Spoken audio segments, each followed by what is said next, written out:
Hi guys, Brendan Caldwell here with the Phoenix News, which is another one of my channels. The other channels that I have are Brendan's World of Choreography and Brendan Sings. So that will be in this description below.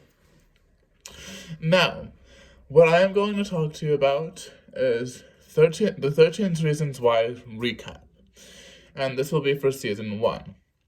Now, before I start, if you hear shouting downstairs, that is actually my family watching a football game. So, sorry about that. The other thing is that this show has a lot of content that is not suitable for children.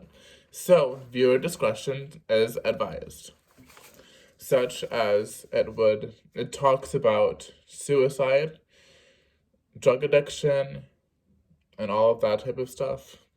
So if you have these if you're experiencing these feelings, don't watch it alone. Watch it with a parent or stop watching now, because this is a lot of heavy material. Just you don't watch this video if you are 13 years old or younger, or if you're not a mature audience, depending on the parental advisory. Anyway, let's get started. Initially, the show starts off with a teenager named Clay.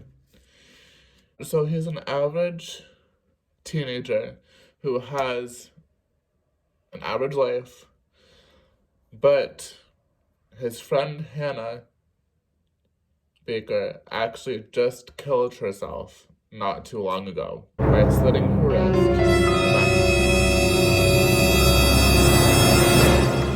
And this actually happened due to the lack of communication that she had. And that is a really big red flag. If you are experiencing these things, then you should express it to your parents. And it's really important to do so, as well as a therapist or a psychiatrist if you need one.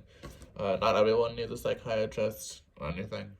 So all of a sudden, a package arrives at his door, and it has these 13 reasons why that Hannah Baker killed herself. Now, Tony, which is Clay's friend, delivers these packages to Clay, and then he has to listen to all 13 of them. And if they're on the tape, they're one of the 13 reasons why. It shows revenge, or the person wanting revenge, and the person having a lack of communication, which is actually another red flag.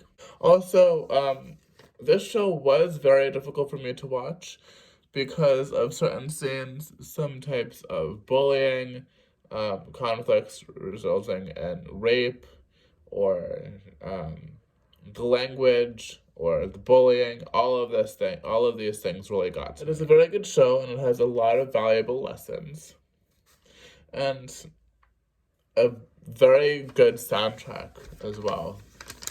The show kind of reminds me of A Star is Born, because A Star is Born is actually a show which results in, or like shines a light on drug abuse as well, because Allie Main is Jackson Main's wife, who they met at a drag bar when he was trying to go out, have some drinks, and he bumps into Allie, who was the love of his life, but the drug problems that he had took a toll on his life.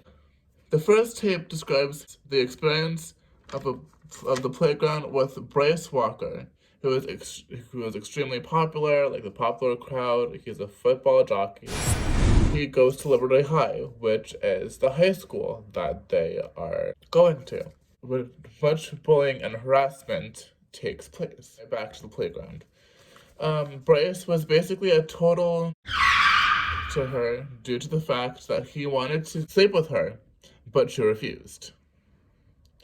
So basically, he practically raped her due to the fact that she refused, and then she pulled back, he touched her private area, which is never okay to do. He tried to pull back, but he didn't allow her to do that. And I can imagine that this feeling can really haunt you for the rest of your life. The reason why Hannah made the tapes was due to the fact she had unresolved problems with depression, anxiety, etc. And this she kept hidden from her friends and family. Just talking to someone can really help the situation and can save lives as well as prevent someone from making the biggest mistake of their life, which is committing suicide. I recommend therapy for everyone. Even though that you don't necessarily need a therapist, I think it's a great way to talk to people. It further talks about how Bryce repeatedly rapes girls as well, so it was stated in tape 9 with Jessica, which is one of Hannah's friends who she met at a diner. I think it starts with an M, I forgot what its name, but that's not really important. She also meets Alex Standall at that diner, which is another one of her friends who is also in the tapes for rejecting her as a friend as well as Jessica. That's the reason why they were on the tapes, because they took away the only friendship that they had. Hannah did not have a lot of friends, so it's good to keep that in mind as well. And they said that, and she stated that they went for hot chocolate and that it's good to have just hot chocolate friends or just friends who go out for certain things and not really see each other. Hannah's also very introverted, and that also comes out in this season too. And her parents seem to be very oblivious, even though that they really want to help her, but they don't have the resources, or they didn't really find the courage or the strength to say what's wrong to Hannah. And I think that that's a very red flag, especially if it's a part of being a parent and like the parent and daughter relationship, which is extremely important as well. And I forgot to mention that Clay and Hannah also work in a movie theater called the Crustimont, I think it's called. And they work at a concession stand together.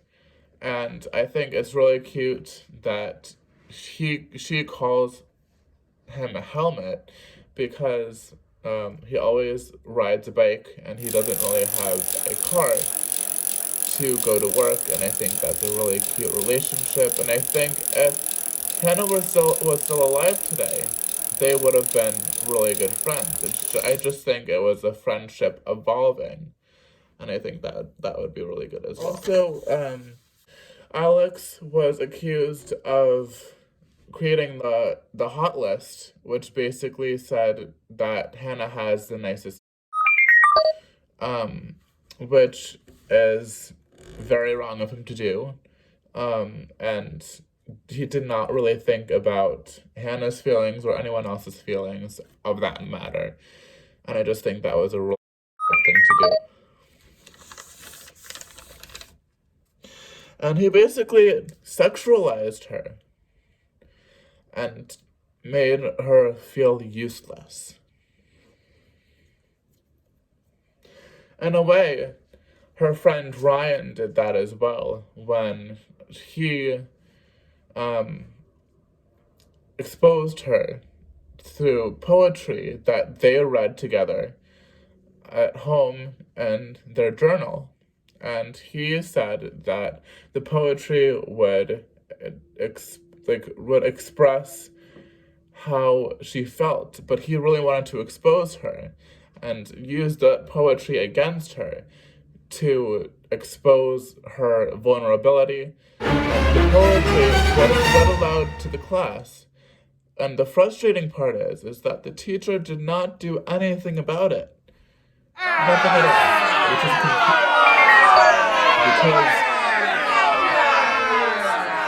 because if the school board sees something, if the school board is aware of something, they should do something about it.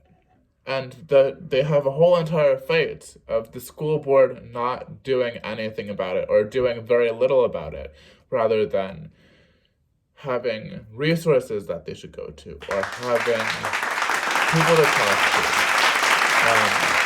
Also, the tools that they can do if someone is stressed, like meditation, drinking chamomile tea, hot showers, etc.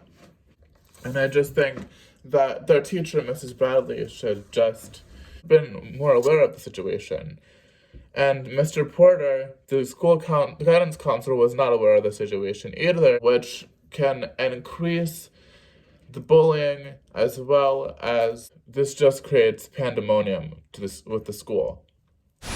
And it might be good not to look back on the past, but to be present in the present. But it's good to forgive others for what they did.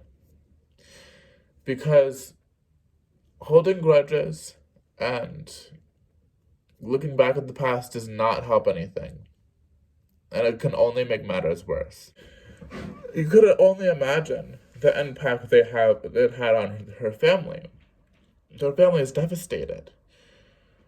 They lost the only thing that mattered to her and to them in the whole entire world.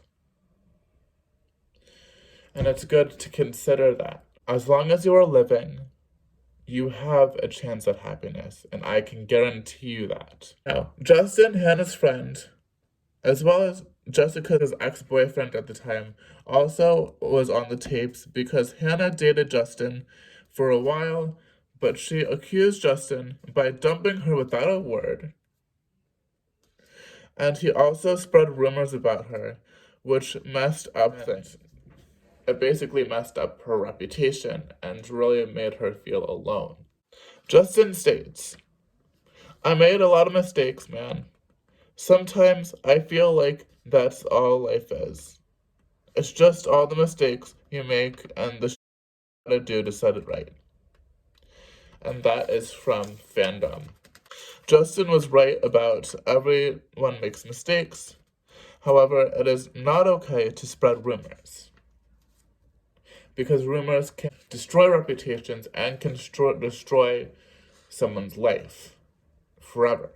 It's also okay to break up with someone, but breaking up with someone without a word can leave someone wondering. It's good to treat others with the respect that they deserve. Jessica had problems with Justin, as well as he was trying to make it up. However, his stepfather physically abuses him, as well as mentally. And his mother is in this very, very unhealthy, abusive relationship. And his father is an alcoholic. His stepfather is an alcoholic. And she does not have the courage to leave him. His stepdad could also have put him in the hospital, which is a very, very dangerous thing as well. So Courtney, Hannah's friend as well, was playing Truth or Dare with her, as well as Tyler, who was stalking her window at the time. And Tyler went to her window, her bedroom window, and took pictures of them kissing, which was not a good thing to do at all, and could lead you to jail. And Clay said to Tyler that if you liked someone, why didn't you just talk to them instead of stalk them? And he has a point. Why didn't he just talk to her? Because she would have gone out with him if he just talked to her. And then Courtney came out as a lesbian, and basically the picture that Tyler took of her and Hannah kissing went all around the school, but they never knew that it was them, which is a good thing. But still, it's not a good idea to stalk, and it's not a good idea to take pictures of people without their permission on private property. It's not a good thing to do because you will go to jail and it is illegal. Sherry knocked over a stop sign, one of her friends, and she actually left Hannah on the road by herself. She later found out that there was an accident that occurred, and it stuck with Sherry for the rest. Like it stuck with Sherry for a while, because it's hard to admit that you caused an accident. Clay's friend was on probation for getting into a fight, and as a part of that, he had to go to get his anger out by taking anger management, as well as going to the gym to hit a punching bag as part of his therapy. Zack and Clay were on the tapes too.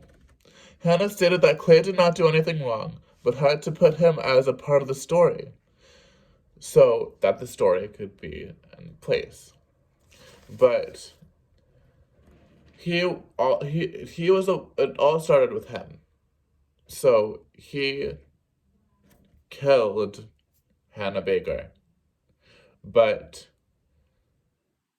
he influenced her to kill herself, but she did the actual thing without getting help. So it wasn't his fault. He is a nice guy, while on the other hand, Hannah needed help. And she was a sick girl who needed help, as Tony said. And Tony went with Clay to climb on a climbing trail to let out his emotions.